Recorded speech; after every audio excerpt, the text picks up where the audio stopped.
Muito bem.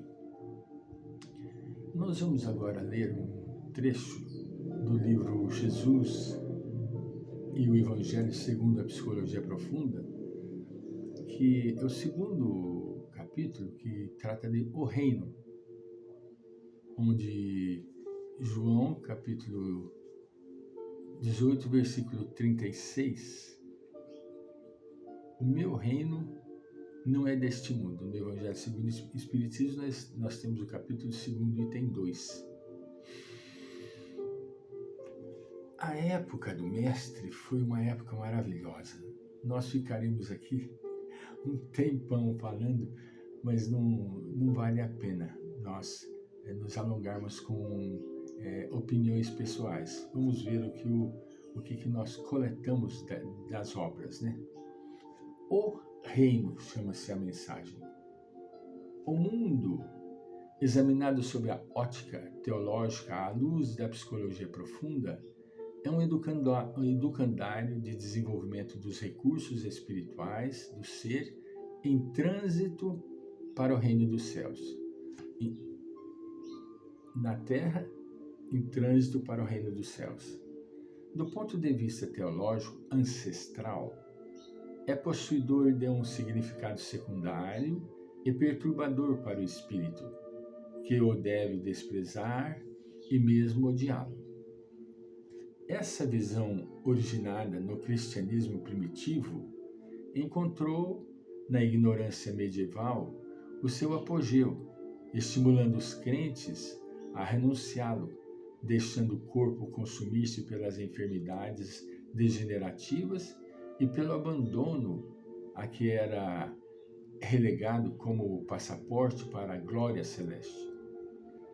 Tomou parte da sua família de Lázaro,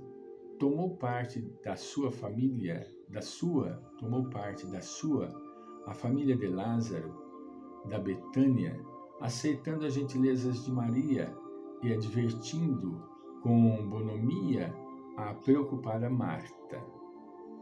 Em momento nenhum, levantou a sua voz para maldizer o mundo, para condená-lo. Antes propunha respeito e consideração pela sua estrutura, conforme ele próprio se comportava comedido e afável. Mas que o seu reino não era deste mundo transitório, relativo, material, é por definitivo uma grande verdade.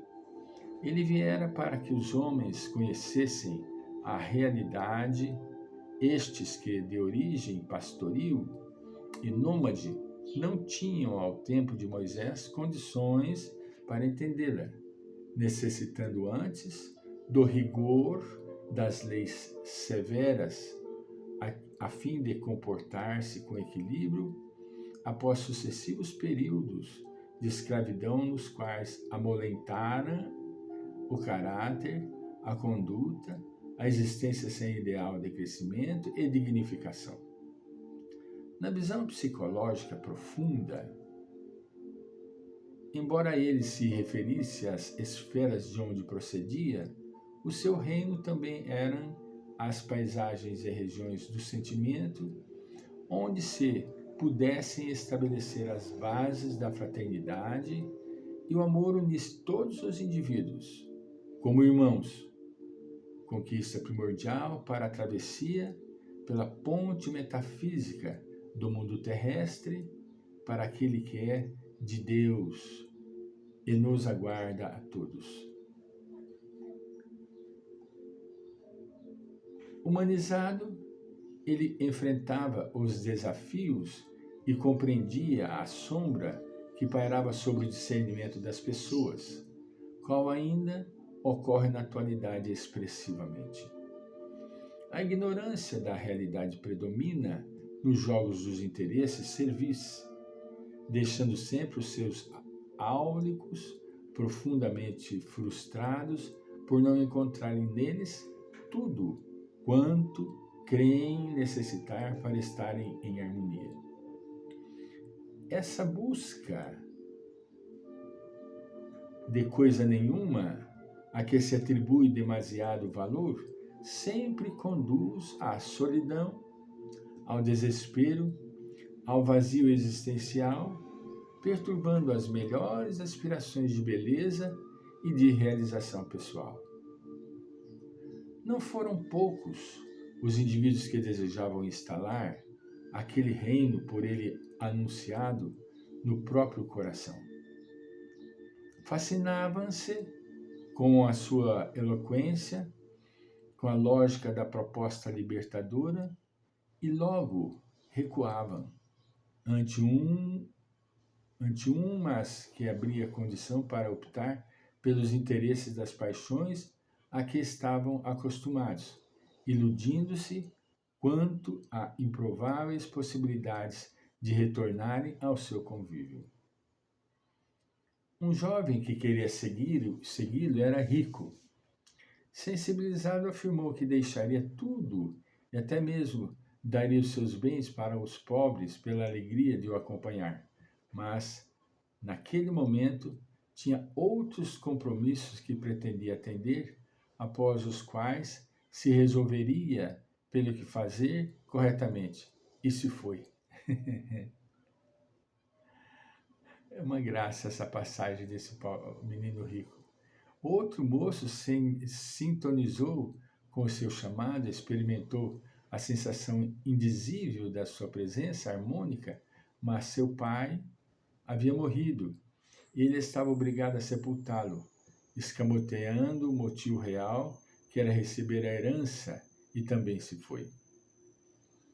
10 leprosos haviam recebido seu aval para a recuperação orgânica e seguiram jubilosos, cantando hosanas, mas só um voltou para agradecer e não se sabe se ingressou nas fileiras da Boa Nova, porque outros objetivos o esperavam, e também se foi. A multidão que o exaltou no momento da entrada triunfal em Jerusalém desapareceu aos primeiros sinais. Isto é fato. Isto é fato. Senhor, espere, eu vou até a meus familiares, porque meu pai morreu, devo vigiar, esperar até que ele seja enterrado. Mas por que ele voltou? Porque ia haver a partilha dos bens e os bens seriam doados para os familiares que se encontravam ali presentes. Então ele voltou, não foi para velar o pai, mas sim para receber a parte da sua herança. Inúmeras passagens foram dadas assim. Inúmeras. Até dos mais próximos. Judas, Senhor, a bolsa é pequena. Essa é a nossa primeira coleta. A bolsa é pequena. Ah, Judas. Mas tome cuidado para que não venhas a sucumbir ao peso da bolsa. E é o que aconteceu? Sucumbiu. Jesus poderia ter evitado tudo o que lhe iria suceder pelo poder que ele tinha da sua mente. Ele sabia de tudo antes de acontecer. Ele sabia de tudo antes de acontecer. Mas a sua morte, o seu sacrifício, ele não pôde evitar, porque era necessário dar o testemunho. Ah, Francisco, mas que testemunho seria esse? Testemunho da fé, testemunho da humildade, testemunho da aceitação, da compreensão. Ele não podia se voltar contra os senhores da lei que haviam lhe julgado. Pilatos, coisa mais interessante, quando ele foi levado frente a Pilatos. Pilatos diz, tu és rei? Ele vira para Pilatos e fala, tu é que dizes. Aí o soldado, que era o defensor e que fazia média perante perante o senador, vira e dá-lhe um bofetão no rosto de Jesus. Jesus vira para o soldado com muita humildade: soldado, por que me batestes?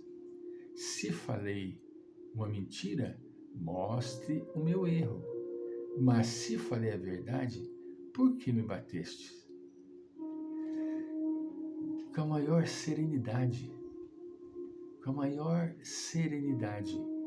Então o mestre, ele deu a sua presença de harmonia em todos os momentos da sua vida. Em todos os momentos. E os apóstolos seguiram os seus passos. Muitos deles seguiram os passos, né?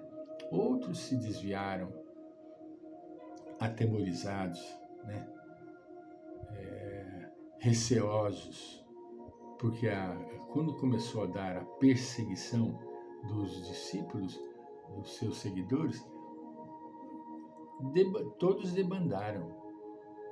Eles não podiam mais se encontrar, eles não podiam mais serem vistos juntos, porque os soldados prendiam e sacrificavam. Então, a história do mestre é uma história de luz, que é fundamental que a gente aprenda a cultivá-la em nossos corações. Voltaremos.